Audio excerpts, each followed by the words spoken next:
Hello everyone, this is Robert from Windy Corner TV with episode 3 of my podcast. And in this episode, we're discussing the 3DS because it's the 10th anniversary of the system. That's right, 10 years ago, the system was first released in Japan on the 26th of February 2011. So in today's episode, I'm joined by Ben, aka Qualbert, and who is, I'd say, he loves the 3DS. Saying he loves the 3DS would be an understatement. I am obsessed with the 3DS. How many consoles do you own? I probably in total have like 9 or 10. And how many games do you own? Oh, it'd have to be coming up to, I'd say, about 200 physical games at the moment. Ooh. Anyway, so yeah, that's your credentials have been laid down, and that's why I got you on board. So as usual with these podcasts where we discuss consoles, we'll begin with our initial hype. When did we first hear about the system?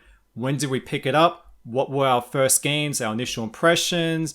And we'll do some general discussion on our favorite games. And then at the end, we'll answer your questions. So because Ben, you are the king of the 3DS in Brisbane, I'll let you start first. That is a beautiful title.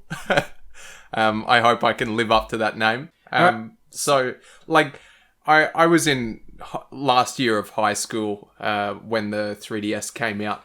And me and my friend group, we were all big into gaming at the time. Like, we all used to bring our original DSs to school and play games together. So we were all super hyped for the fact that there was going to be this brand new handheld.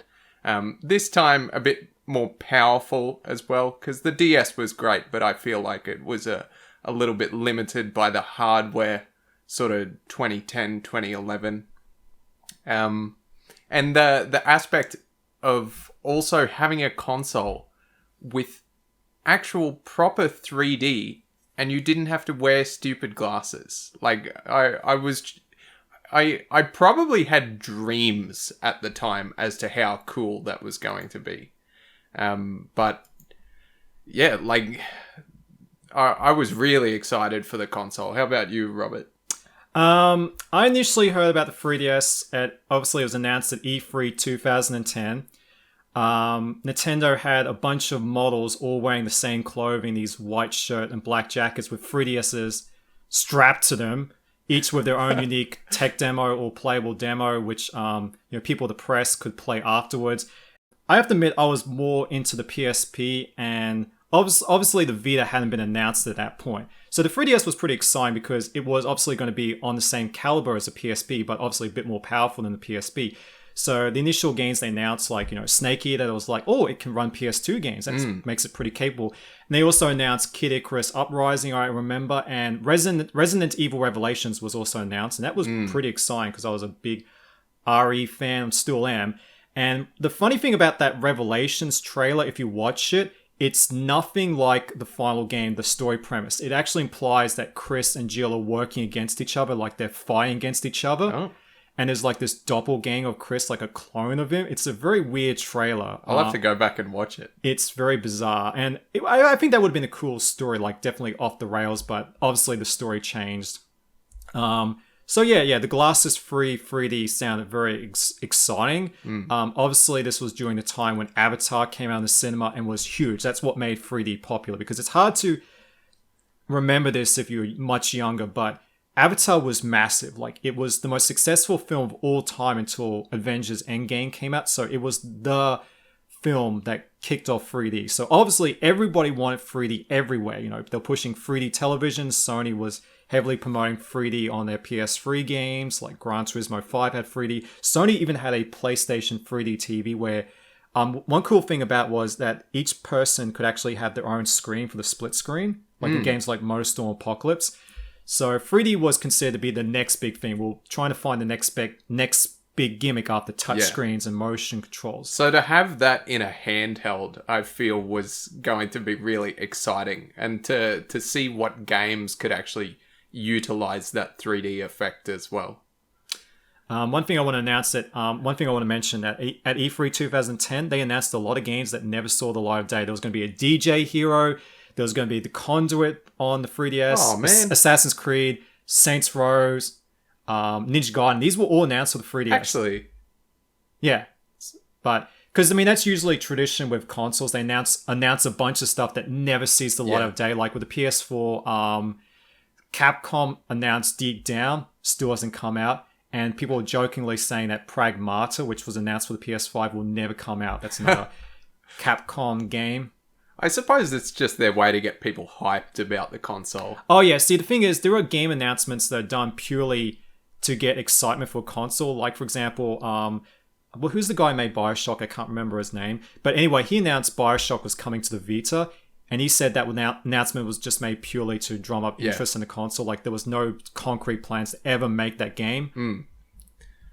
So what games did you end up buying on the launch? Like, did you get the 3DS console when it actually came out on the day?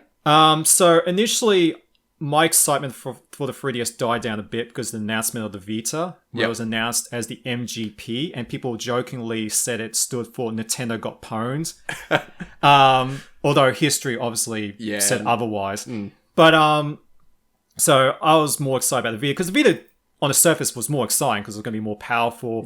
So my excitement for the 3DS kind of dimmed about, especially when we saw the launch titles weren't very exciting. Like there was Nintendogs, Ridge Racer 3D, Lego Star Wars 3, a port of Chaos Theory, a port of Rayman 2. The problem was it was just nothing but hand-me-downs and old stuff we've seen before. But Ghost Recon, Robert. Shadow Wars. What a game. Yeah, so that actually was the real gem. Although, ironically, I never played that at launch, because I kind of dismissed it at the time because I just thought it was just going to be another Tom Clancy game.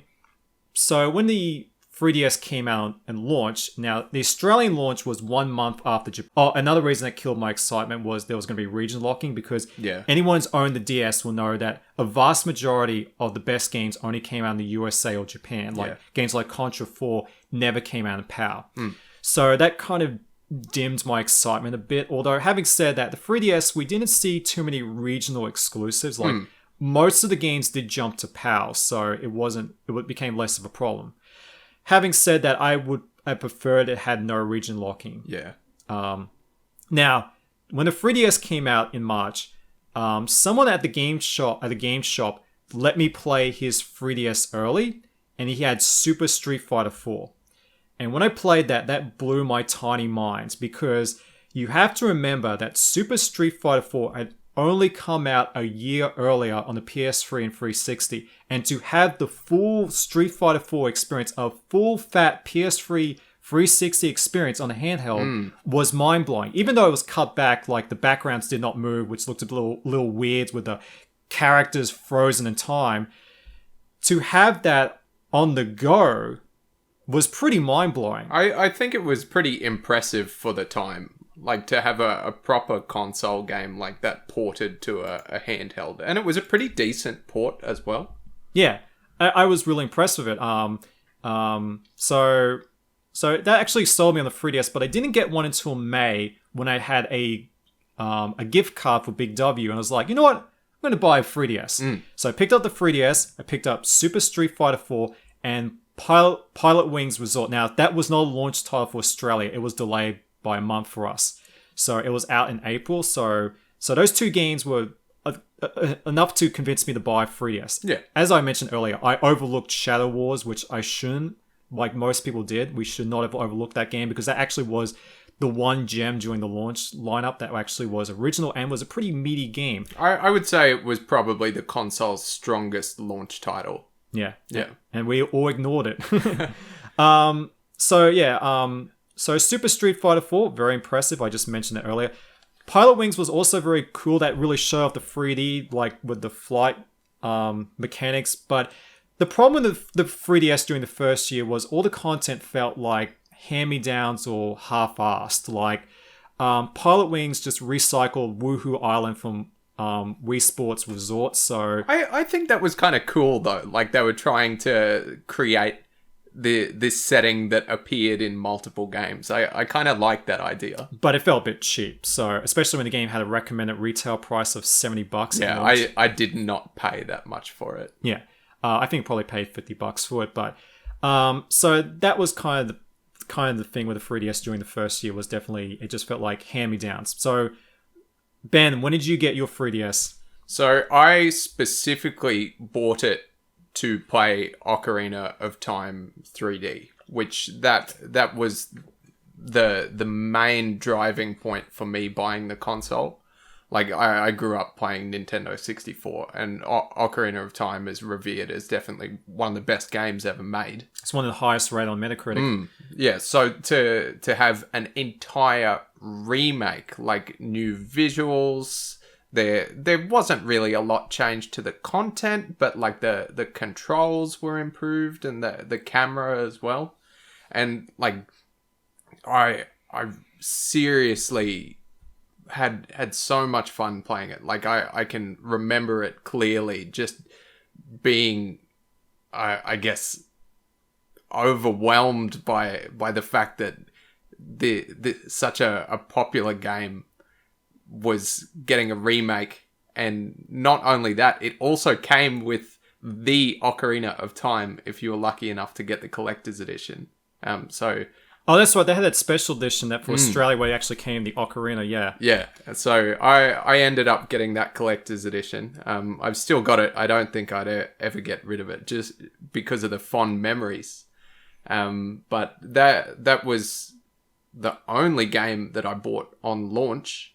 I think probably the next game I bought after that would have been Mario Kart 7. Like, that came out in December. Yeah. So that was 6 months of one game. So what I used the 3DS mostly for was playing through my existing DS games. I imagine most people who bought the 3DS at launch just bought to play Pokemon Black and White because that also came out at launch. Yeah. So I was playing Pokemon at the time. I was playing Okami Den as well. Oh, I still got the pre-order stylus. Yeah, the stylus, and it's got like a little screen cleaner as well. One of my gripes with Okami Den was it controlled really awkwardly using the D-pad on the original DS. So when I was playing it on the 3DS and you've got the circle pad, it felt a lot better to have that as your main method of controlling. And I also really got into the augmented reality as well, even though that was a complete gimmick and nobody cares about it anymore. Like those little cards that you got with the 3DS, I had a lot of fun with those, how you could like take augmented reality pictures. And that was kind of just a free little tech demo that was included with the console. And then there was also like this augmented reality Pokemon game that you could capture Pokemon in real life and transfer them to Pokemon Black and White. I forget what it's called. Pokemon Dream Radar. So that was quite fun. Yeah, it's a 3DS. I actually spent the most time playing the 3DS in the first 2 years, which is ironic because that's when it had the least amount of content. Because when the Vita came out, I obviously spent all my time with the Vita. That was my go-to portable system. But over the years, I did still play the 3DS on the side. But the first year, the 3DS was very slim pickings. Now, other games that came out in the first year was Dead Alive Dimensions. That was a really good port. We also got Star Fox 64. And it was actually called Star Fox 64 for the first time in Australia. It wasn't called Lilac Wars.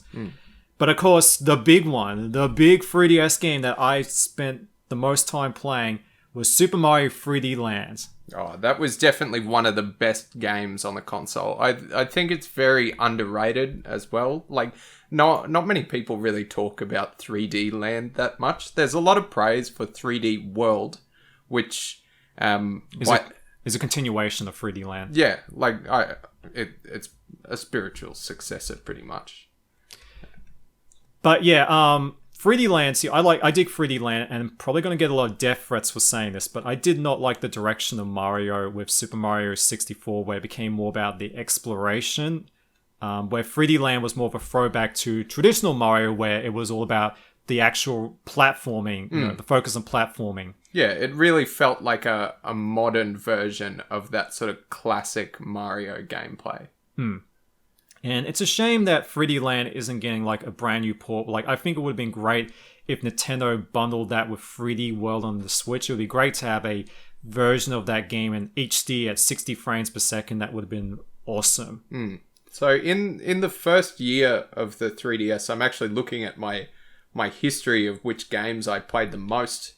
So number one for me was Mario Kart, which is what I remember really fondly because me and all my friends used to play it. It's the best-selling game on the 3DS. Yeah, and like I think it's definitely one of the best titles as well. I've got internet browser because at the time I actually didn't have a laptop, so my 3DS was my laptop. And then we've got Ocarina of Time 3D, which makes sense. And then also Fire Emblem: The Sacred Stones, which I don't think it was ever publicly available to purchase on the 3DS. Was that the Ambassador program? Yeah. So if you had purchased a 3DS console, I think, was it within the first 12 months? It was like the first 6 months because they did a price cut. Yeah. And people obviously didn't want to feel cheated because they paid $100 more. So you got access to 10 Game Boy Advance titles and also 10 NES titles. And you got to download them and keep them on the 3DS. And there were some great games there, like Fire Emblem being one of them. See, the funny thing is the GBA games have never been made publicly available outside an Ambassador program because apparently Nintendo didn't like the GBA emulation. So what was the GBA emulation like? Like, from what I recall, it was pretty much spot on. Like, I don't remember having any sort of issues. I did actually own a physical copy of Sacred Stones as well. Oh, that's rare. So, for some reason, I also played it on the 3DS. Yeah. Yeah, those Fire Emblem games are going up in value. Yeah, hold on to them. Yeah, that's your retirement fund right there. Pretty much. Oh yeah, the Mercenaries 3D. So that was funny, that interesting that game was because of the controversy with the save file, because this was during that time period in gaming history where they were trying to stamp out used game sales. Yeah. So things like the online the online pass. So if you bought a used copy, you were forbidden from playing online until you paid $15. What was the go with the save file? You could not delete the progress. Yeah. So you could still play through the whole game. Like there was nothing preventing you from accessing all the content. Yeah. The idea was Capcom wanted to deter you from buying a used copy because you wouldn't feel the satisfaction of playing through the game yourself and unlocking everything. So yeah, that was a very interesting part of 3DS history.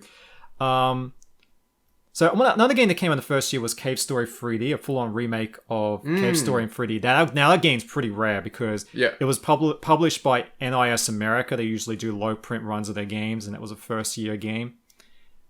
I remember going to a lot of effort to track down a copy, and at the time I lived in sort of a regional town, and there was only one game retailer, and then another town over was a few more. And I called up every single retailer and managed to find one copy and went to the next town over to buy it. Yeah, it's a pretty rare game now. So what do you think of it compared to the original Cave Story? Because that's one of your favorite indie games of all time. Oh, like Cave Story is brilliant. And I think the 3DS version is not the best version of the game. But for you to play it with like completely updated visuals, and the with the 3D on, it actually looks quite nice as well. It's a shame that's never been ported to anything else. That would have been nice if they probably bundle it with a 2D version on the Switch. That would have been great. Yeah, but from a collecting aspect, I am very glad that I bought it. Oh yeah, and thank God that wasn't the game they used to hack the 3DS, because Cubic Ninja shot up in value. Yeah, so Cubic Ninja is a really interesting one. Like that game, no one ever cared about it in the first year. It was in all the bargain bins. Like Robert and I regularly would have seen copies for like $5 to $10. And then someone managed to find an exploit with the game. Yeah, because the thing with the game is there's custom levels, but it doesn't. I think it doesn't do checks for size, so you can just just insert the level. The stage creator does not have a data limit, so that's why I allowed it to run unsigned code. Yeah. So it's a very weird game. How much time did you spend on Cubic Ninja? Did you actually play it? Anyway, Cubic Ninja has gone down in value now. Yeah. It's like 10. We just looked this up earlier. It's like $10-20 now again. So At one point, it was easily over $100 though when it was in demand. it was the holy grail of the 3DS. We'll talk more about collectible games later. So, so let's talk a bit about some of our favorite 3DS games. So I'll let you go first. Yeah, so like I spent thousands of hours in total playing the 3DS, and that's mostly due to the fact that it had a really good library and a lot of gems on the console as well. One of the games that I initially played quite a bit of was Kid Icarus Uprising, which was a really interesting game because there was such a huge gap between it and the previous Kid Icarus game. Which was on the Game Boy. Yeah, and like for them to just completely reboot the series, turn it into a completely different style of gameplay as well. The one thing I remember about it was the game completely crippling your hand. Yeah, that's what I gave you the stance. See, here's the thing is, I like the game, I adore it. Like, I love the voice acting, the humor, the gameplay. Like the dialogue, everything's so cheesy. But my problem with the game is certainly the control scheme. It really would have made more sense on the Wii, like with the nunchuck and the Wii remote for like, because it would play very similar to like on-rail shooters on that system. Yeah. It just felt like a game that really had no business being on the 3DS. I know that sounds a bit mean, but it's a good game. It just felt like it was on the wrong system, and it's a shame we never got on the Wii. I still hope that one day they might do a port of it. And the Switch does have motion controls on the so you could take the Joy-Con and kind of do the on-rail. Yeah, like I think it would work. And like it's a game that a lot of people probably haven't played as well. One thing I really liked about it was the soundtrack. Like when I was in Japan last, I actually managed to find the soundtrack on CD. Oh, wow. And it is phenomenal. Like it is one of the best soundtracks of any 3DS game. Like full orchestral score, some really good original music, and then also throwbacks to the original Kid Icarus game as well. Have you seen the little Kid Icarus anime shorts? Yeah. So I feel like they took that anime sort of art style and incorporated it into the game, and it worked really well. And I also collected a lot of the little cards that you could get. Did they sell separate packs of them? You could only get them in Australia, at least, through Club Nintendo. Ah, okay, that makes sense. So for like, I think it was 100 points each, you could get a packet of these cards, and I spent all of my points. I got like 20 of these packets. They don't really serve much function, but because I like the game, I just wanted to collect them. And you like the Augmented Reality? Yeah, and like you could sort of face them against each other and they would fight. So that was fun. And another series that I really loved on the 3DS was the Theatrhythm games. So there was 3 of them. Yeah, for those that don't know, it's like a rhythm game that incorporates a lot of RPG elements. So there are 2 that are for Final Fantasy music. And a Japan-only Dragon Quest one. And the Dragon Quest one is just as good. And honestly, you require no Japanese language to be able to enjoy it. So if you've got a means of playing Japanese 3DS games, I'd definitely suggest picking that one up. As we mentioned earlier, the 3DS is not region free, so you will need Japan system or go on the high seas of the internet. And then a few other games that I played a lot of. My most played title was Pokemon Y by far. I read the hours. Oh, actually, in total, I played 750 hours of Pokemon Y. That's because I got into like shiny hunting and competitive breeding. So we need an intervention. Yeah. I don't play as much Pokemon anymore. Animal Crossing New Leaf, of course. Mainly because you could just play that every single day.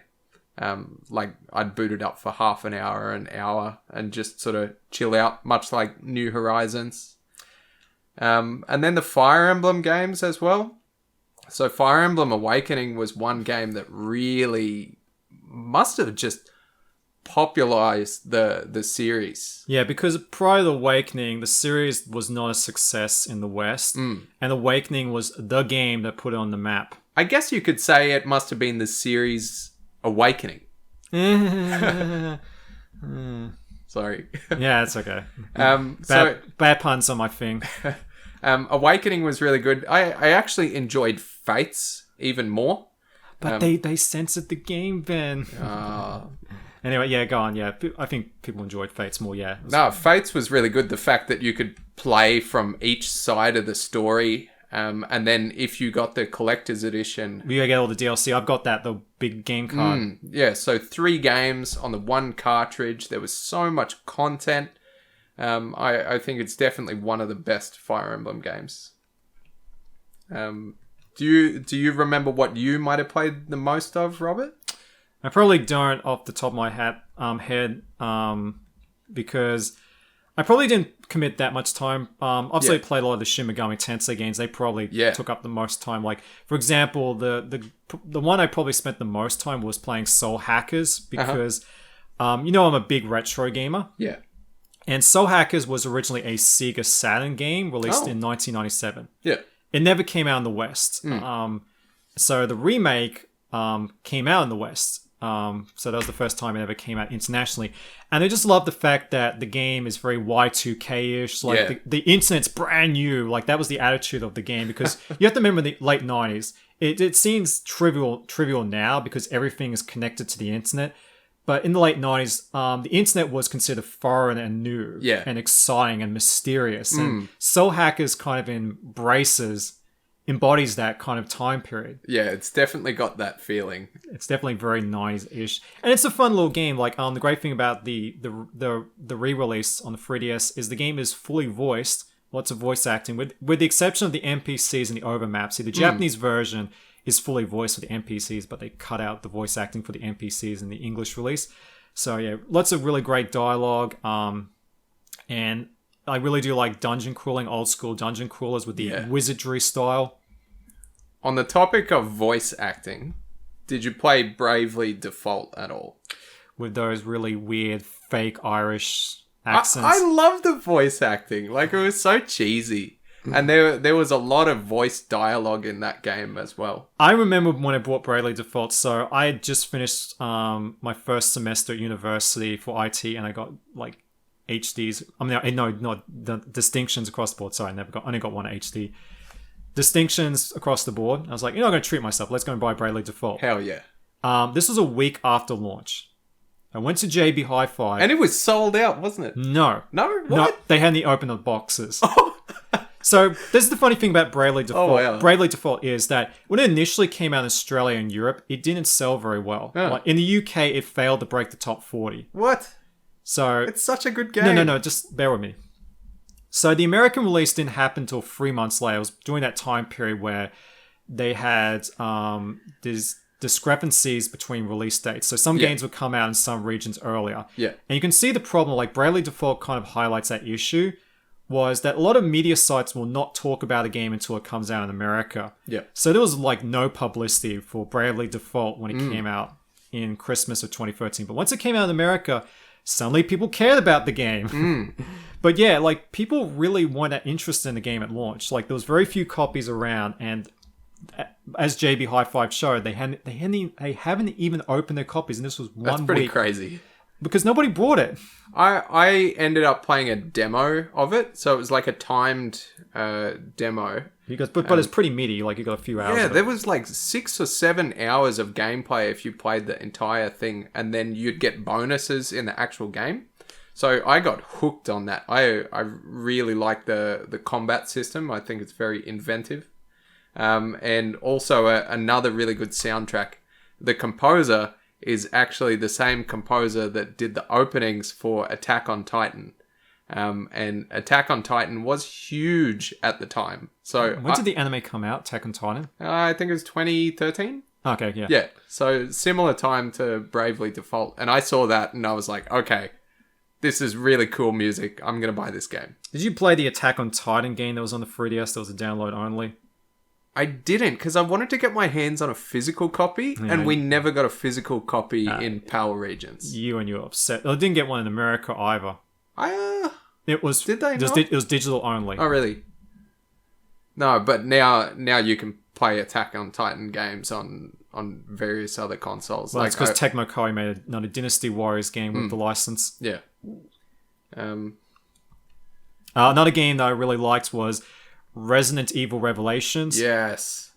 Now, in hindsight, that game became more amazing because we had Resident Evil 6 come out afterwards, and I don't think the game is that bad, RE6, but it definitely felt like it didn't feel like a Resident Evil game. But Revelations was like this nice throwback to the older RE games where there's an emphasis on puzzle solving, the survival aspects, and exploration, this massive map, It was so atmospheric as well, like exploring that ship, all the hallways, all the areas that were like sort of dingy and flooded and abandoned. Yeah, it had excellent atmosphere. And I really, really enjoyed that game so much. And it's one of the very few 3DS games that's been ported elsewhere. It's been ported multiple times. It's on everything. Yeah, because it's one of the best games on the 3DS. Because it's funny how when RE6 came out, it was like, this is the better game. Yeah. It's just so weird. Like, it's the one that Capcom put, like, no marketing in compared. Like, even the Operation Raccoon City got more marketing. I do also think that it's the best looking 3DS game. Like, it still looks brilliant. All the lighting, the reflections, one particular character which you see a lot of from behind. Jill's ass is well sculpted. That's why people played the game. Yeah, pretty much, for the 3D effect. But that was a gem.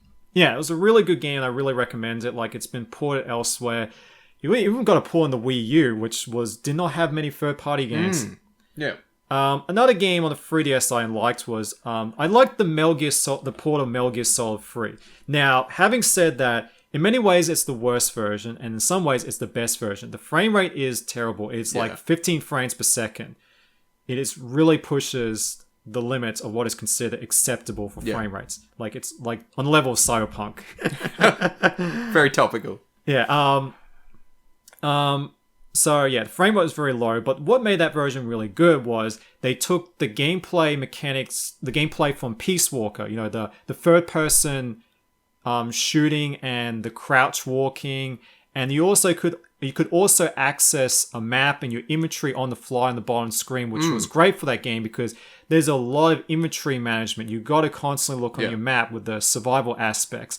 And the 3D worked really well in that game because the game has a lot of real-time cutscenes that really benefit from that 3D effect. So definitely. It's a shame that the 3DS didn't have more games with lots of real-time cutscenes. I specifically remember playing that, and there was a function where you could take a picture, and that picture would become your camo. Oh, I forgot about that. And the color would also influence how well you blended into certain situations.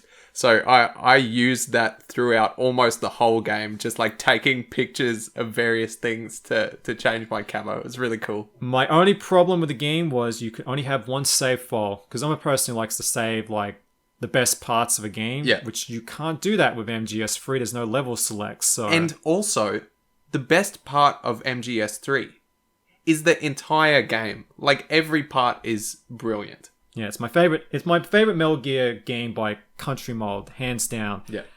Mainly because I grew up watching 60s cinema as a kid. James Bond, the Pink Panther. So MGS3 is like the gaming equivalent of 60s cinema. Now there's a few more sort of quirky titles on the 3DS as well. I'm just looking through my list now. So you've got things like Box Boy was one of them. That was a digital title. Boy. You might have seen the character QB. He's like a square with eyes. So that was quite a fun little puzzle game. You've got games like Rhythm Thief, which is like as well. Dr. Layton. Professor Layton. Why did I say doctor? Well, he's probably a doctor as well. Professor Layton, if it was a music game. Yeah. That was such a quirky game. I really enjoyed it. I got on day one. Also, one of the weirdest games I've experienced is Tomodachi Life.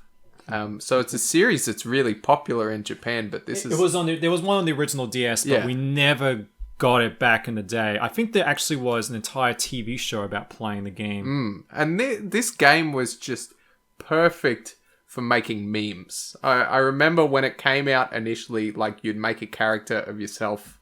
You'd put, like, I don't know, you could make me's of anyone. I made one of JonTron, the YouTuber, and I put him in the game, and I controlled his life.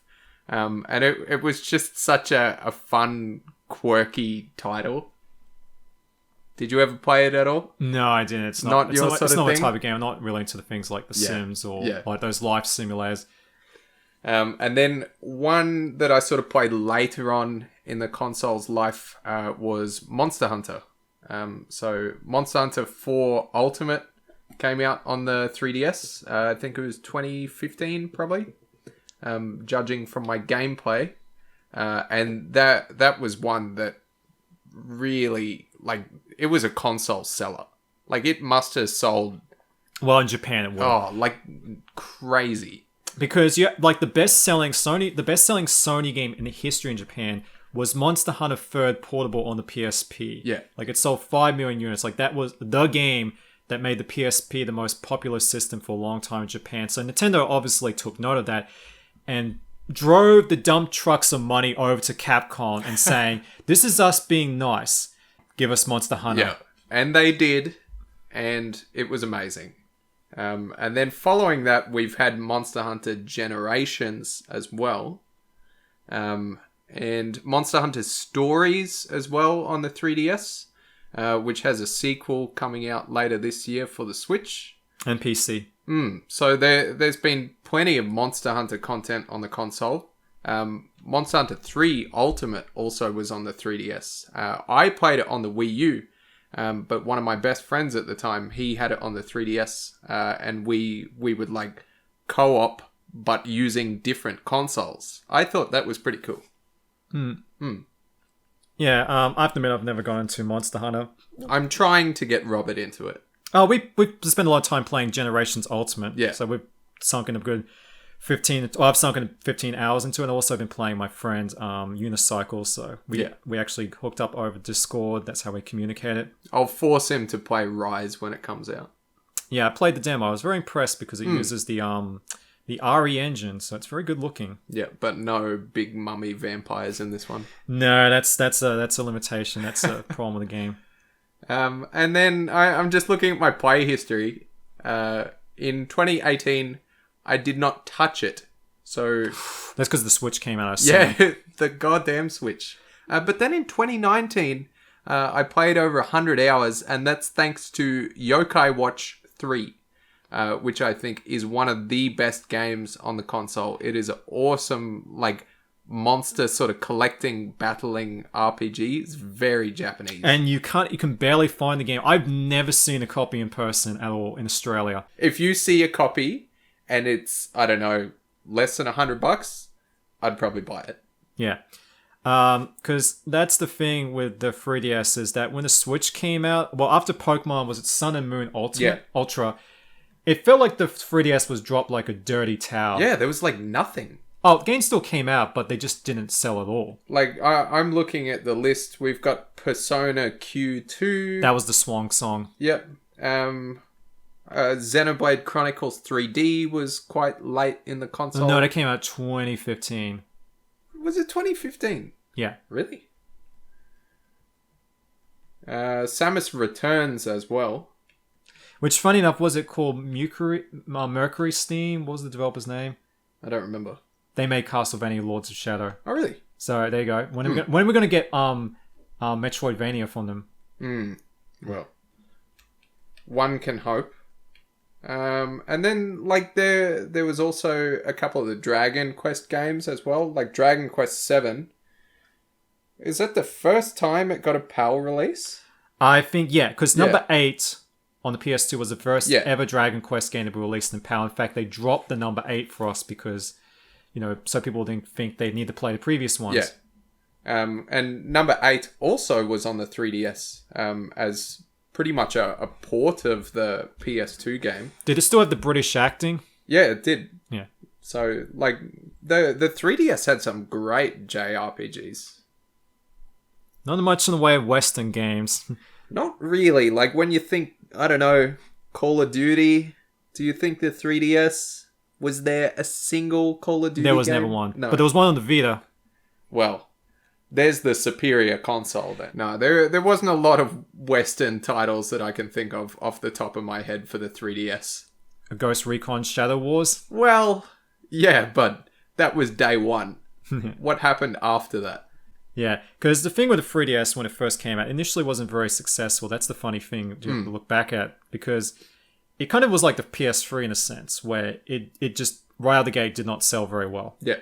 That's why they did the aggressive price drop. And I assume the earthquakes in Tokyo in 2011 didn't help. Like, No, probably not. But there are a few games that are always sell a system, and I feel like Zelda's one of those. Like that's why I bought it initially. not in Japan though. Like, no, it's because at the member Zelda was you needed a Famicom disc system to play Zelda back in the day. Yep. So that's why Zelda doesn't enjoy the same success in Japan as it does in the West. Because Interesting. I remember people freaking out when Ocarina of Time 3D did not sell well in Japan, but I was like, that's just normal over there. It also had Majora's Mask as well, and I specifically remember that announcement and like going absolutely insane when I found out that was coming to the 3DS. Like that was pretty exciting. And I've still got the special edition and the Majora's Mask console that came out at the same time. I had a friend who bought 2 of those consoles. Oh, and like people were going nuts for them. I had to call so many stores to get my hands on one. It was like frothing at the mouth. Yeah. And then there were also 2 other Zeldas. I was going to talk about this. A Link Between Worlds. Now, that's the one Zelda game I actually did play because I prefer the 2D Zelda games because that's what I grew up with. Yeah. Link's Awakening was the Game Boy game I played the most. Yeah, same. And even though A Link Between Worlds is obviously the sequel to A Link to a Past, I really like Between Worlds a lot because... And it's a shame we haven't seen another original top-down Zelda because... Oh, actually, there was that Four Swords one, yeah. On the 3DS. Triforce Adventures? Triforce Adventures. Yeah. It's actually, you can't play as 4 characters, they're only 3. Oh, Triforce Heroes, sorry. Yeah, Link Between Worlds was pretty cool, and I really like the open-endedness where you could go to any dungeon, you could actually rent items, which was pretty cool. Yeah. Oh, it was such a good game. And like that was actually one game that used the 3D mechanic really well. Like it made all the visuals pop. Looked like a diorama. Yeah, especially when you went into that 2D form that could merge onto a wall. Which seemed at first like a gimmicky mechanic, but actually really creates some interesting platforming and exploration scenarios where you have to really explore the environment to find secrets. And even to use that in a lot of the boss fights as well. Like the last boss fight in the game, you have to use that during the combat. And it's a great mechanic. I remember people getting very angry when GameSpot announced it as their game of the year because you can't give a handheld game a game of the year. No, I think handheld games are as much of a legitimate game as anything played on a home console. I agree. I think the PSP really helped pave that way for it. You know? Yeah. Like, I remember when I played Chains of Olympus on the PSP.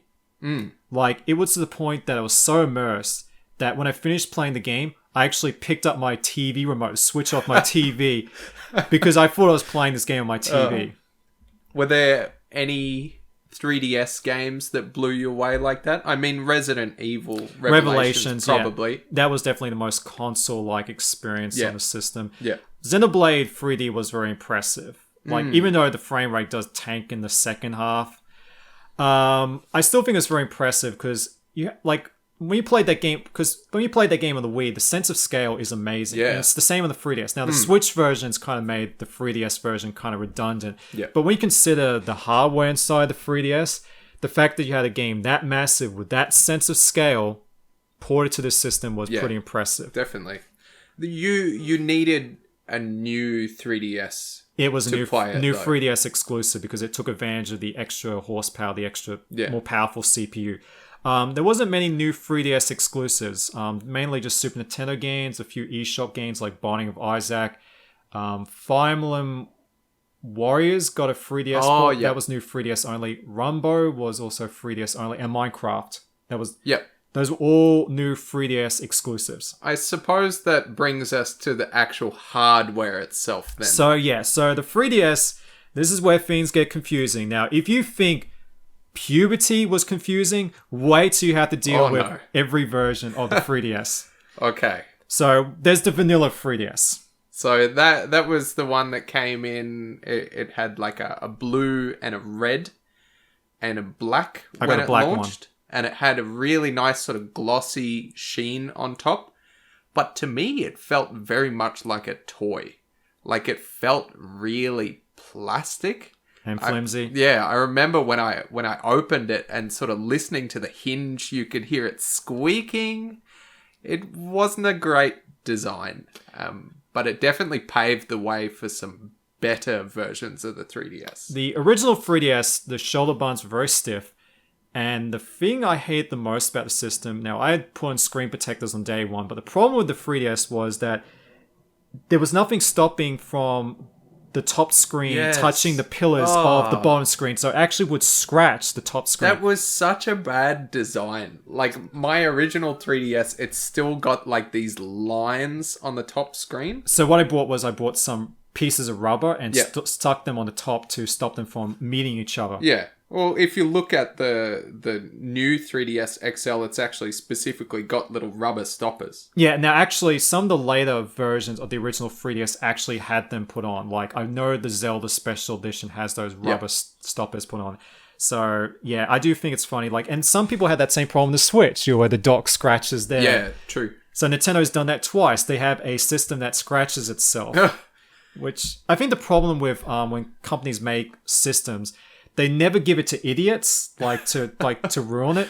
So it's, have you ever played the Division? Tom Clancy's The Division? No, I haven't. So initially in the game, we get through the tutorial prologue. You've got to log into a laptop, and the problem is everybody tries to log into it at the same time online. So people have to form queues. I remember that. And people were blocking the doorway. Because the problem is when people do QA, they never hand it over to idiots or assholes. So, also, the original 3DS had the stylus pen on the back. Now, see, the funny thing is Ben is left-handed. So, what would you prefer? Like, honestly, the newer consoles have the stylus at the bottom. Yeah, and that is more accessible for anyone with particular handedness. Yeah. Whereas at the back, it was kind of at the back right. It was a bit awkward. But I fondly remember that stylus because it was really cool. It was made of metal. And it could extend. Yeah, that was such a sweet stylus. But one gripe with that original console is the select and start buttons are very stiff. That, like, you could barely even press them. Yeah. I had no idea whether I was actually pressing it or not when I used those. So there's no tactile feedback. Yeah. 3DS XL came out in 2012.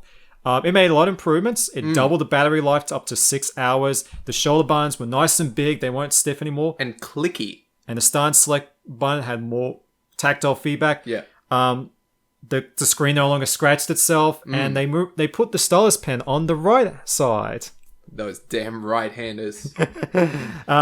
So yeah, I do like the 3DS XL. It's a very nice little system. The only problem is the back panel does feel a bit flimsy. Yeah, like, and the screen actually sort of wobbles a bit. The top screen, it doesn't lock in place. Yeah, it's got a bit of a wobble to it. I had the Link Between Worlds version of that console, which was a really cool gold design with like a Triforce on top, and then underneath there was like a dark version of the Triforce. So that was a really cool console. Do you have like every Zelda limited edition? Do you have the Hyrule Warriors one? No, that's actually the only one I'm missing. I've got the 25th anniversary Legend of Zelda original 3DS, like the black and gold one. It would have been the 20th anniversary. No, was it 25th? Oh, I yeah, think it was 25th. Yeah, 25th. Yeah. That's right. It came in the mid-80s. Yeah. So that was a really cool console as well. So after the 3DS XL, we had the new 3DS and the new 3DS XL. Now, funny enough about this system was it came out in Japan first, but Australia and New Zealand had the world's first release outside Japan. We got it several months before Europe and America. how cool is that? Yeah, I know. Like, we usually get screwed over, especially New Zealand. And we got something first. Well, not technically first, after Japan, but we got it early. I remember getting one and then like posting stuff about it online. And at the time, I was a admin of like it was called Nintendo 3DS friend codes, where everyone would exchange codes so they could play online. And the other admins, they were in America, of course, and they were just so jealous. Yeah, we're Australians. We're very arrogant and cocky, and we will rub it in when we get something early. It's about time we got something first. Like Xenoblade, new 3DS XL. I think they are one of the best handhelds ever made. Like they've got a much better design. Clearly, Nintendo fixed a lot of the previous issues with the console. So one of the big selling points was the fact that it could track your eyes with the 3D. And send the footage back to Nintendo. Well, unless you put a bit of blue tack or sticky tape over the camera, but then it's not going to track your eyes. So yeah, with the original 3DS, you had your eyes to be like dead center. Like they had to look at a very specific focal point. And you could not move. Yeah, you could not move a thing. But this camera like tracks the location of your eyes. Yeah, it's pretty cool. And so the 3D, you kind of don't lose focus as easily. Yeah, it's a lot smoother. A few other changes to the console. So there's, on the right-hand side, there's like a little nub. It's like one of those old Toshiba laptops. Yeah, so that acts as a second circle pad, essentially. It gets rid of the need for that Circle Pad Pro, which was... the Frankenstick, as the internet affectionately called it. Yeah, that was a very unwieldy accessory. I still can't believe the 3DS XL had that as well. Like, yeah, it was massive. So any games that used the Circle Pad Pro would instantly work with this, and there were some... Specifically, I remember using it a lot with Monster Hunter, so you can control the camera. Robert's doing the claw. The claw! For those of you that play Monster Hunter. It's like that movie Liar Liar. And then it also added a couple extra shoulder buttons. Yeah. So the ZL and the ZR, which I don't recall many games actually making use of those. Yeah, like pretty much only like Resident Evil Revelations or Yeah. Monster and oh, there was Ironfall Invasion, which was a really cool eShop Yes. game that was like Gears of War. Yeah. It's made by 3 people. Oh, that was a pretty impressive one. Yeah. Ran at 60 FPS as well. And then there were also just some improvements to the hardware. Like the console was a little bit more powerful. Robert mentioned earlier that there were some games that you needed a 3DS XL to play. Yeah. However, some games can take advantage of the faster CPU, like the boot up times are much faster for games. Yeah. And the internet browser is also more efficient as well. And download times were also a bit faster. Yep. But yeah, the start and select button have been moved to the side, and they're definitely much more tactile. Yeah, they're so clicky. Now the volume and 3DS slider are on the sides of the screen. Now they did get rid of the Wi-Fi switch. Like the older 3DS had a Wi-Fi switch, so you have to go into the options menu on the OS to switch it on and off. But yeah, overall it's a pretty good system. Now the difference between the XL and the new 3DS the new 3DS, there's original and there's a XL version. Now the original model, the smaller version, has interchangeable faceplates, which is really cool because the idea is that so many people kept buying new special editions, but it's like you just need to buy new panels. I actually don't have one of those new 3DSs, the smaller ones. I do with the Xenoblade panels. Yeah, I specifically bought a set of the Xenoblade faceplates just because I thought they were cool. And they're pretty rare now. So yeah, that was one cool thing about the original, the smaller new 3DS. Where the 3DS XL obviously didn't have that. I assume they did that because you didn't want to create confusion. Because if you had 2 of them on shelves, I don't think people would be able to tell the difference. I think it's already confusing enough as it is. Like, there's so many different models. And that's not even the end of it. So now we're going to talk about the 2DS and the 2DS the new 2DS XL. These naming conventions are terrible. So the original 2DS, it was a block. but I think it's not a bad little system because it's really big. Your hands are actually centered because with the 3DS, the problem is your hands are down here, and the weight kind of like of the top screen can like tilt downwards. So the position of your hands, the weight feels very centered, and has really massive shoulder buttons. And the great thing is the screen is actually one big screen. It's not two separate screens. So they have, it gives you the illusion that it's two screens, though. So they have the same brightness and color temperature. Yeah. Very good for capturing footage at the time. If you didn't have the 3DS capture kits, which are pretty rare now. Yeah. So it actually was the best system to do off-screen capture. I always got the feeling that it was the version of the console that was aimed towards children. Because it's very plasticky, it doesn't have a hinge, it's more durable, and also it's cheaper. I think the original price point for it was like around 150 to 200. It was 150. Yeah.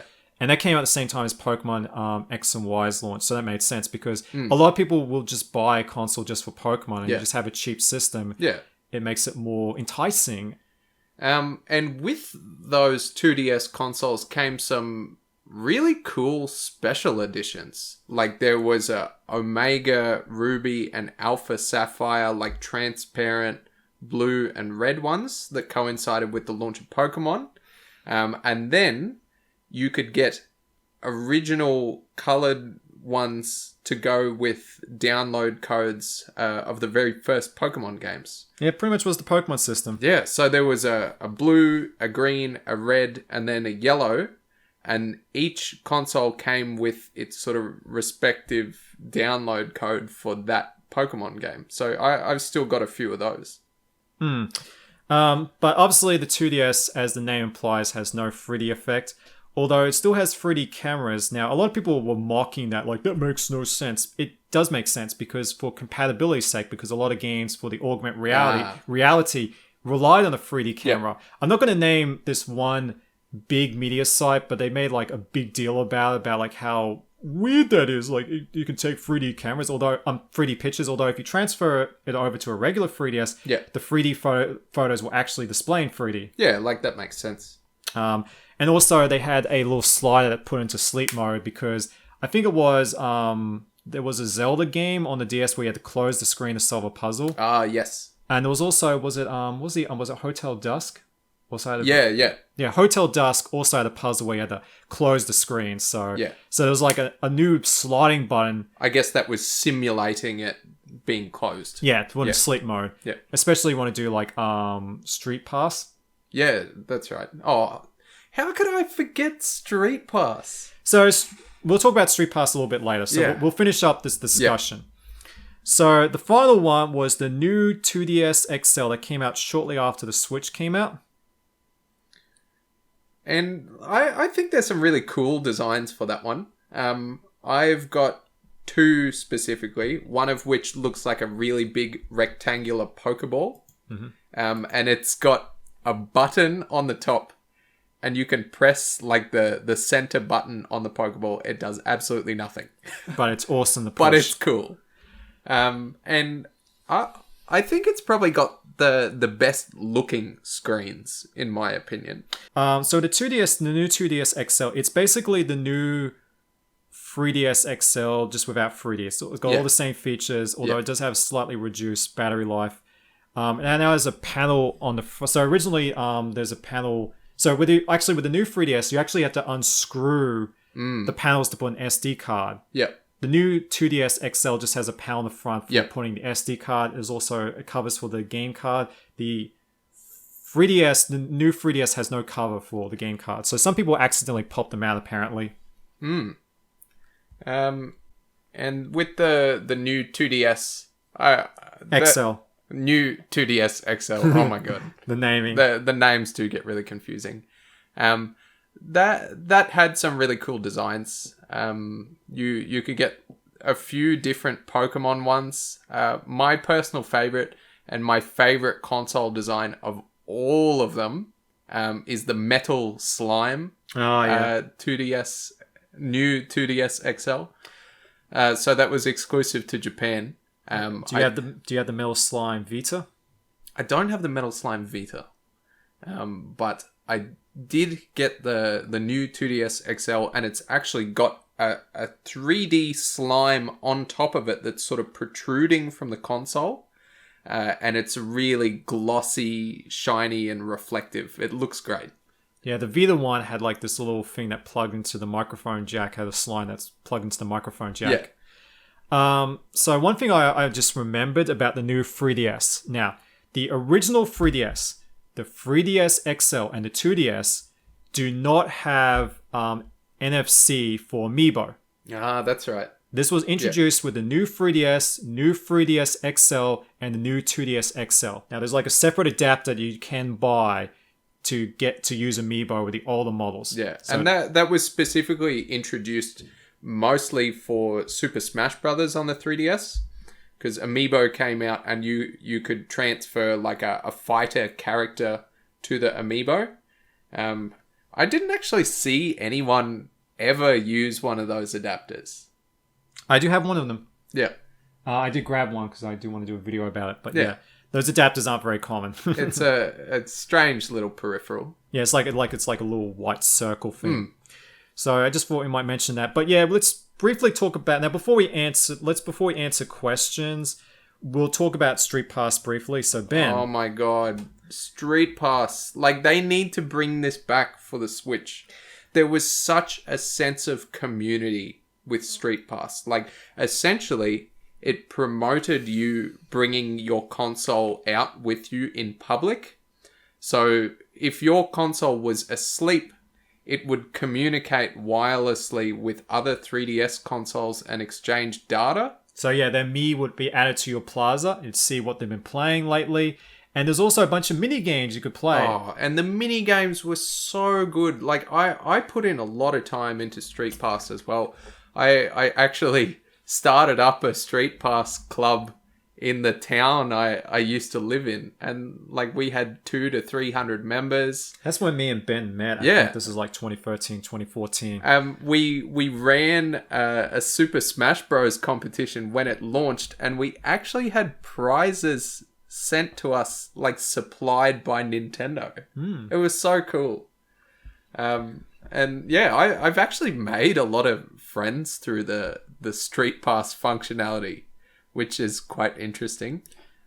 Yeah, I think it was a pretty cool idea. Like this was like so back then there was a weird period in gaming, like where everyone was all about social aspects of gaming, because you have to remember, Farmville was king of the hill. Like Farmville made billions of dollars, so everyone was trying to emulate that. So the Vita had their own version of Street Pass called Nier. Yep. The Wii U had Miiverse.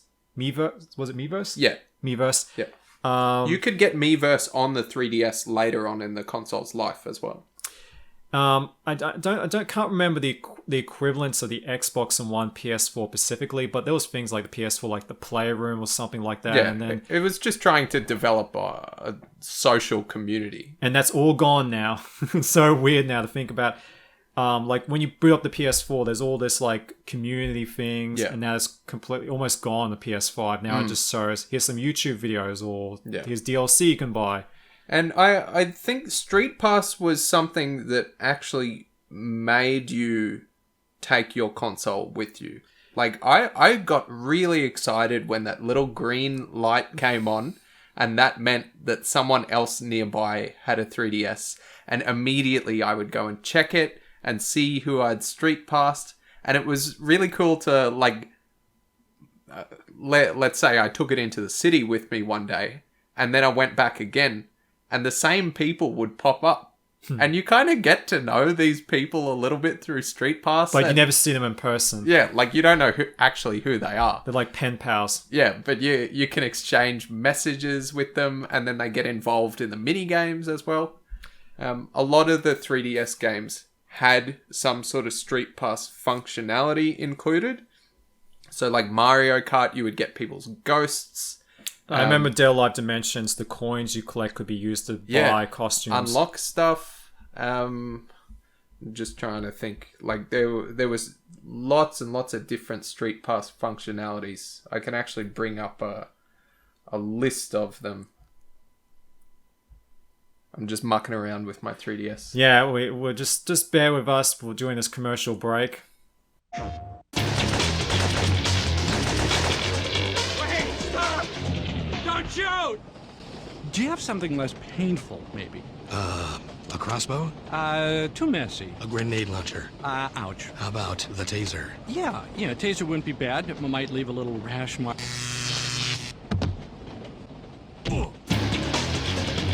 Segment over 2 is rated M for mature. Excuse us, Mr. Logan. PlayStation.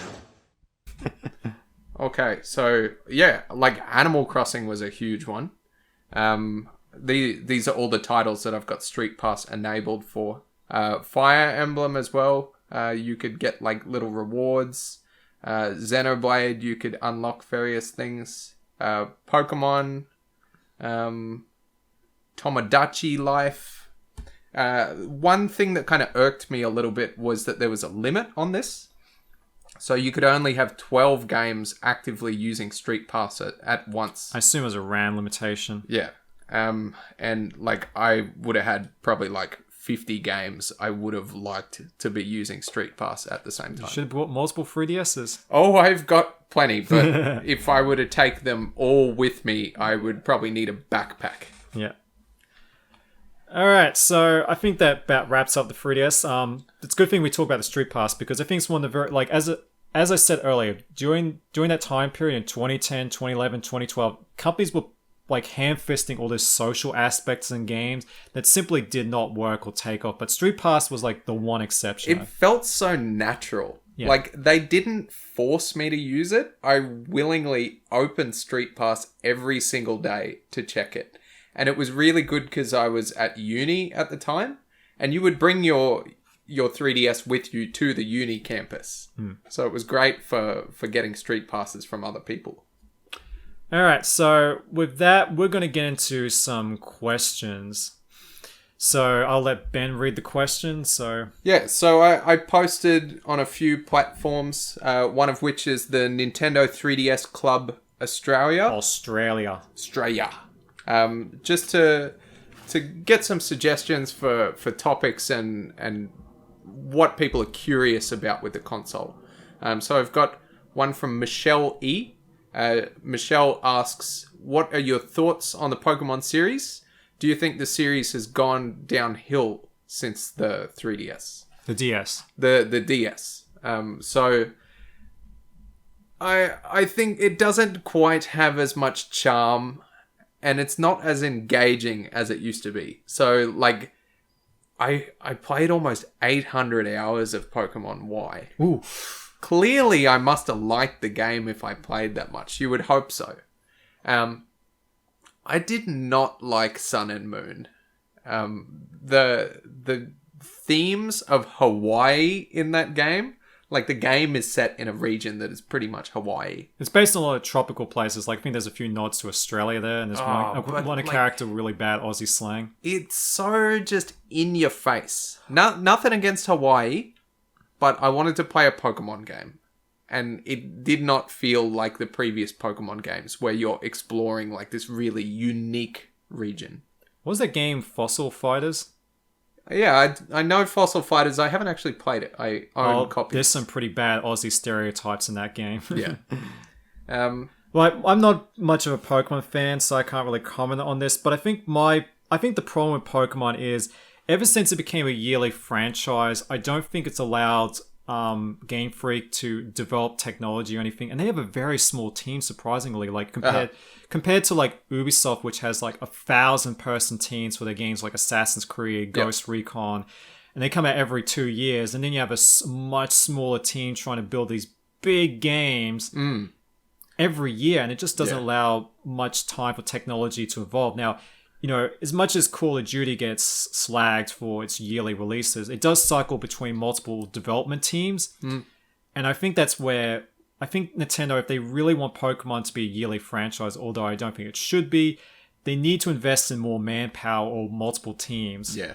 No, it's definitely feels like it's gotten a bit stale. So with those DS Pokemon games, there was some massive improvements to gameplay between each generation. I'm thinking like if you went from Ruby to Sapphire to Diamond and Pearl and Platinum, they are completely different games. And then even from like Diamond Pearl to Black and White and then Black and White 2, like it's a big jump in what's included in the game. So like definitely I think the series peaked on the DS and 3DS and has sort of gone downhill a bit. Yeah, because the thing with it being a yearly franchise now, especially with the Switch, you know, the development requirements with more powerful systems go up. So I really do think the games should no longer be yearly releases, and they need to invest in more manpower. Yeah. Right, Well, thank you, Michelle, for that question. next one. Not really a question, but this one's from Sonam M. Sonam mentions the Chotto edition 3DS consoles. So they were only available via a Club Nintendo competition outside of Japan. So these were with 3 special edition consoles. Each region only got, I think it was 1,000 of each. So one was themed after Toad, which had like a red and white color. One looked like Mario's overalls, and then one looked like Peach's dress. And these are really collectible consoles. Like if you won one of those and you kept it in the box in good condition, they're honestly going to be worth, I would have to say, anywhere between like $500 to $1,000. Enough to buy a small country. Yeah, enough to buy a PS5. but don't do that. Don't Keep it, hold on to it, and surely they'll accumulate value. However, I do believe that you can purchase these consoles in Japan. There wasn't really a limit as such, but I think they're really cool design. So this one's a few questions. It's from Nikolai K. Nikolai says, the legacy of the 3DS, do you think we'll see another dual screen console or glasses-free 3D incorporated into another console, such as an improved Switch? What do you think? I think the 3DS won't have any legacy hardware-wise because dual screens aren't going to be a thing anymore, and same with glasses-free 3D. Like, the 3D hype is come and gone. They don't make 3D TVs anymore. Yeah. 3D Blu-ray is dead. It was a gimmick. Yeah. Yeah. Like, it had no real lasting, massive improvement to the media. Even with the 3D on the 3DS, I wouldn't refer to it as like a similar sort of 3D experience as you get at the movies. It more gives you a sense of depth. Like, it feels like you're going into the console, not the console is coming out at you. Having said that, VR is the evolution of that technology, technically. Yeah. So, but yeah, hardware-wise, the 3DS won't have a legacy, but software-wise, definitely. So it was the console that made Animal Crossing and Fire Emblem popular in the West. It put both those franchises on the map, so that will be its lasting legacy. Yeah. And look at New Horizons, like how many copies that has sold. It was the best-selling physical game in Australia last year. That is insane. And I don't think it would have hit that sort of popularity without the 3DS. Yeah. Nikolai also asks, when will prices peak? Will prices for 3DS ever hits complete in box Game Boy prices? Discuss some of the rarest, most collectible 3DS games and console variants. So, I don't think 3DS games are going to ever reach the same value as Game Boy games because you have to remember with Game Boy, it's more organically rare. Nobody held onto those boxes or manuals. Yeah, like you just chucked it out. Although I still have mine. I didn't chuck mine out. Well, I was stupid. But yeah, because you have to remember those boxes weren't very convenient. Like, they were annoying. You had to open the flap, dig the game out. And they get easily crumpled and damaged, whereas a 3DS game box, it's also interchangeable. Like, if it gets damaged, just swap it out for another games box. Now, and that's another thing is 3DS games. Now, the first couple of years they did have manuals, but those were Yes. phased out very quickly. And it turned into like a digital manual that you bring up on the console itself. Yeah. So I don't think they're going to be as organically rare. No. But there are some collectible games that will definitely go up in value. Yeah. So by country mile, the most valuable game in the PAL system library is Senran Kagura 2. Because this game was only available... I know, yeah, it's a very pervy game, and yet it's the most valuable game on the PAL 3DS. Everyone wants to play it, clearly. Yeah, so this game... Yeah, because to me, for a game to become valuable, it has to be organically rare.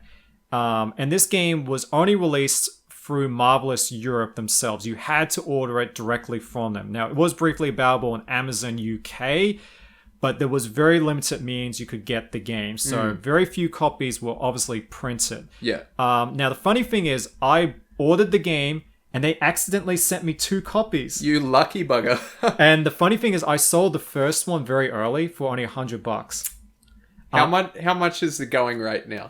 A sealed copy probably goes for about $300-400 now. Oh, wow. If you have the collector's edition, it goes for even more. If it's That's brand new nuts. sealed. So yeah, if you want a collectible game, look for Senran Kagura 2. Although I doubt you'll ever see in the wild. Now Like- the first game is also collectible, but you can actually see in the wild because it did get a retail release at that awesome commercial. Can I get a copy of Senran Kagura, please? Sorry, what was that, mate? Can I get a copy of Senran Kagura, please? Sorry, mate, what? Can I please get a copy of Senran Kagura Burst? Senran Kagura Burst! It's a little bit. That's actually how you would have felt if you bought it from a shop. But so other collectible games, Cubic Ninja used to be the holy grail, but it's not anymore. It's Nah, like you can get it. $20. Another one would be Fire Emblem Fates Special Edition, because that's the only way to get all the content in physical form. And I assume it'll be more desirable when the eShop goes down and you can't get... Yeah, that's true. Yeah, so... Other collectible games, pretty much anything related to Shin Megami Tensei. Yeah, that's... Oh my god, I'm trying to get my hands on a copy of Strange Journey Redux, and I can't see a PAL one for like less than $150. I better hide my copy so you don't steal it. Robert knows where I live, but one day he's gonna wake up and that game's gonna be gone. Yeah, I'm gonna open up I'm gonna open my window, my blind, Yeah. and there's Ben with like suction cups climbing up like in his burglar outfit. But seriously, any of the games in the Shin Megami Tensei series, like Apocalypse, that's going for like Number 4 Apocalypse, yeah. Oh, it's going for like $200 plus now. Soul Hackers, Yep. Devil Survivor Overclocked, Oh and my god. number 2 Record Break. Now, Overclocked, I actually don't recommend buying the PAL version because it has a game-breaking bug where it'll freeze for 5 minutes if you change demons. Okay, that really sucks. Yeah. There is a patch available in the eShop, but one day the eShop's going to go down. So if you absolutely need a physical release of Devil Survivor Overclocked, I recommend getting the USA version because... But if you just want to collect it, like... Oh, if you see it in the wild, I'd just definitely buy grab... it. Yeah, but don't pay $100 for what's essentially a broken game. Few other rare ones. So Persona Q and Persona Q2. Pretty much any game released on the 3DS at the final legs, like Yokai Watch 3, Entrant Odyssey Nexus, like, because after Ultra Moon and Sun came out, 3DS games just did not sell at all. Like, they all got very limited print runs. So I'm thankful that I've got a lot of those games, but of the ones that I'm missing, they're gonna cost hundreds. You have to sell your left kidney. Yeah, pretty much. So yeah, those are games to definitely look out for. I'm sure there's probably other games we've missed. And you have to remember, we're talking from the perspective of Australia and PAL in Europe. So some games are a little bit more common in PAL compared to the USA, and sometimes it's reversed.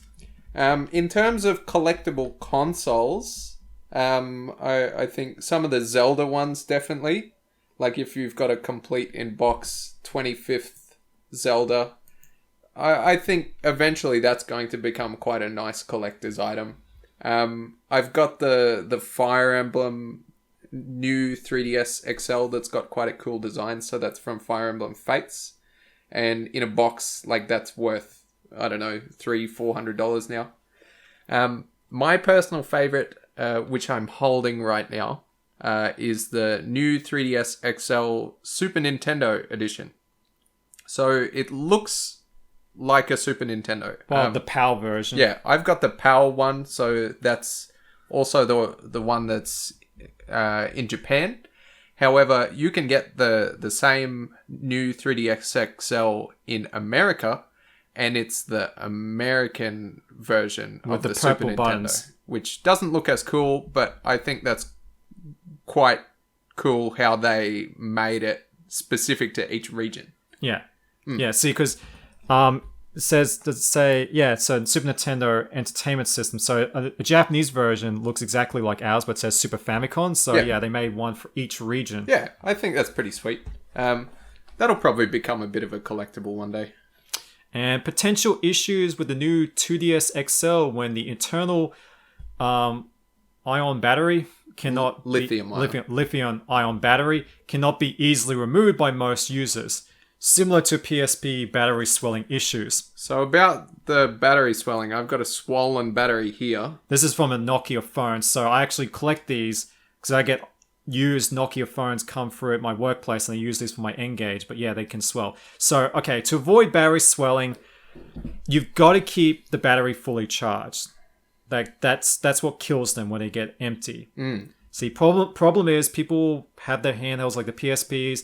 They don't switch them on for 2 or 3 years. The battery dies out and starts swelling. So I'm getting the habit of constantly recharging all my handheld systems, all of them. How often should you do it?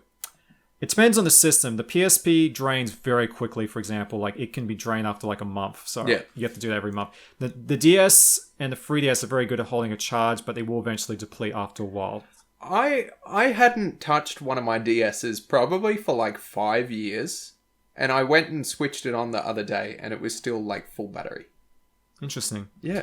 But I do advise constantly checking them. So there you go, Nikolai. You better be charging your DS probably on a monthly basis. No, I wouldn't say monthly, but every couple of months doesn't hurt. Okay. But it depends on the handheld. Like, the PSP does not hold a charge very well. Yeah.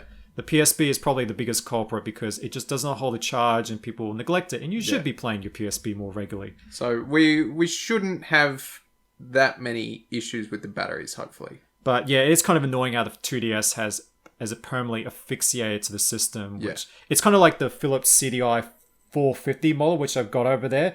The timekeeper battery is permanently, like, it's buried inside the motherboard. You have to tear it open to get to it. That's tedious. And the battery only lasts for about 20 years. So that Philips CDI cannot save any games. It's a shame. So yeah, that's why you think companies would learn by now not to permanently... Oh, they probably don't care once it's past the warranty period. Yeah, that's why, companies just see them as disposable products, not long-term things that people like to cherish and be nostalgic about. So let's move on to the Instagram questions. Okay, so I posted the same thing on my Instagram account. Got a couple questions here. One's from Kyle J, who asks, what are your favorite special edition 3DS consoles? So I've mentioned a few of them already. One that I used the most actually was the Majora's Mask one, which has a really nice sort of gold reflective sheen to it. However, my hands sweat a lot. And the back of the console, the design has just peeled off because of my sweaty hands. Sorry, I shouldn't laugh. I'm a bit disappointed by that. At one point, you could actually get replaceable parts directly through Nintendo because they acknowledged the issue of like the peeling design, but you can't get them anymore. So I should have bought one. Really like the Super Nintendo one. Really like the slime as well. And I've still got it brand new in box, but I've got the Pikachu 2DS. And I don't think I'm ever going to open that. I just want to keep it for collecting purposes. It's not healthy to keep it sealed up, man. You've got to... I'm not opening it. You got to give it some air. Play with it once in a while. Schrodinger's 2DS. There may be a 2DS in there. or there may be a PSP. You only know when you open the box. Yeah, it's like that time when a guy bought an Xbox One and it just had like the original Xbox in it. Inside the box. Really? Yeah. What the hell? Or some people had phone books instead, so they put phone books instead. A lot of scam sellers. Don't do that, guys. Okay, thank you, Kyle, for the question. Miss Ragnarok. Miss Ragnarok on Instagram asks, what are your favorite games? Did you stick with the standard 3DS or upgrade to an XL? Discuss the games that use the 3D mechanic well and some hidden gems on the console. Specifically mentions Rhythm Thief. Now, Yeah, Rhythm Thief was honestly one of the hidden gems, definitely. I don't know if I call it a hidden. So here's the thing is about the Rhythm Thief is that it's pretty common in Australian. Well, I wouldn't say common, but you can still get it for $20 or $30. In the USA, it's over $100 now. So I think people have kind of discovered the game. It's like, as I mentioned earlier, it's like Professor Layton. If it was a music game, I think it's really good, even though the Americans trying to do fake French accents is a bit cringy. It's pretty funny. And like it's got an interesting story as well. I feel like if Professor Layton and like Rhythm Heaven combined. I'm more akin to Elite Beat Agents in a sense. Oh, yeah. So it's got some pretty cool rhythm games. That's one of the lesser known 3DS games. Yeah, but I'd say people kind of caught on if that's something good. Now, one 3DS hidden gem I might mention because it's not common, but it hasn't gone up in value is Ace Combat Assault Horizon Legacy. Now, there was two versions of the game. There was a Plus version that came out later that added amiibo support and used the right analog stick. I think this game is really cool. Now, the title is very misleading. It has nothing to do with Assault Horizon on the PS3 and 360. It was just done purely for marketing. It is a remake of Ace Combat 2 on the PS1. Oh. And I love the Ace Combat games, just the sensation of flying, the cinematic stylings, the cheesy story, and the music is amazing in that game. And I think it's brilliant. Like, I think it's a really awesome game. It seems like quite a good looking game for the console. Oh, yeah. The Ace Combat games are always gorgeous. Like, Ace Combat 7, I think was probably my favorite game of 2019. Like, it was just... It felt like a game that they wanted to make. I've got another few gems on the console. I really enjoyed what's called Virtue's Last Reward. It's the sequel to 9 Hours, 9 Persons, 9 Doors, which has since been ported to a few other platforms. But I played through it on the 3DS, and I think that's probably got one of the best narratives of any game I've ever played. I really need to play it. I got on the Vita. However, the 3DS version has a game-breaking bug. Oh, really? Where in one of the rooms with a puzzle, if you save in that room, it deletes your save. So... purchase the other versions. Yeah, like the Vita version is better. And just thinking of other gems, I'm just scrolling through my list. The Guild games. Yeah, so these were a series of downloadable games through the eShop. One's called Crimson Shroud, which is like a Dungeons and Dragons style dungeon crawling game. I really enjoyed that one. Robert is a fan of Liberation Maiden, We'll isn't it? fight for our people. The one I actually really enjoyed was Aeroporter. It was a downloadable game where... Now, I love games where they take a mundane occupation and turn it into a game. Yeah. So you play as a baggage handler. Oh my gosh. It's a really fun puzzle game. I really like it. I haven't played it, but I'll probably have to download it before it disappears forever. Yeah, I really recommend it. It's really addicting. It's really funny. There are times where you got to give priority to a VIP passenger and you get shouted at if you don't. Let them push in line. So yeah, it's a really fun puzzle game. I really do. There's been some pretty cool downloadable games as well. Yeah. I have fond memories of... It's called Pushmo, but the name is different in each region.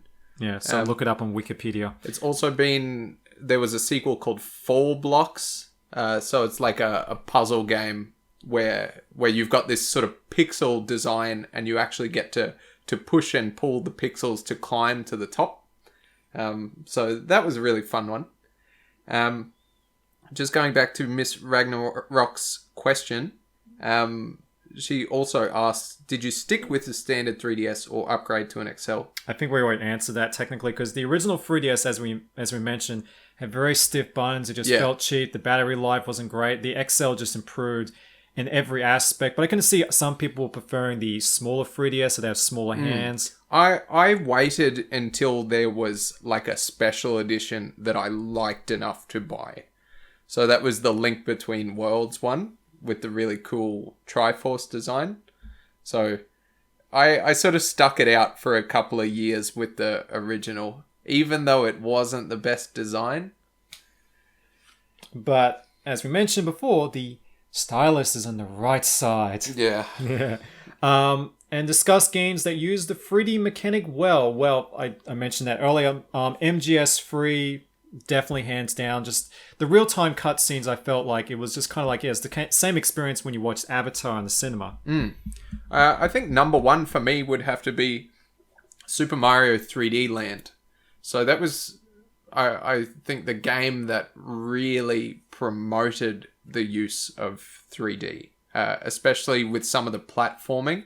I remember the tutorial asks you to switch off the 3D, and then at one point it asks you to turn it on, and you can see a completely different part of the level, and it makes the platforming a lot more intuitive. All right, I think that about wraps it up.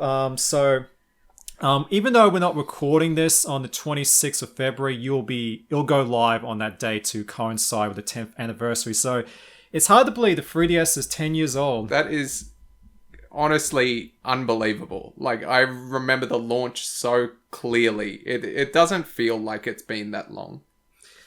But yeah, it just feels like it was only yesterday. But yeah, it's pretty weird. So anyway, thanks for joining me, Ben, because as you heard at the beginning of the podcast, he is the 3DS guy in Brisbane. So I'll put plugs to his website, his Instagram, his Facebook page, since Ben is really gearing up to... Yeah, I just want to get a bit more involved in the gaming community here in Australia. I've started a website where I'm doing reviews. I post daily content on Instagram. And I'm just very enthusiastic about my Nintendo handhelds. Do you have a Virtual Boy? Is that a handheld? Do you think? Would you call it that? No, I don't have a Virtual Boy. you I'm gotta fix that. not sure I want one. All right, thanks for joining me, Ben. I really appreciate you, coming to the podcast, and hopefully we can get you back on for some other discussion. Maybe we might do a video on the 10th anniversary of the Wii U when it comes around in 2022.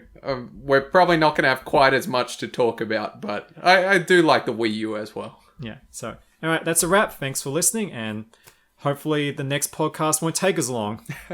Thanks for having me. All right, bye. Bye.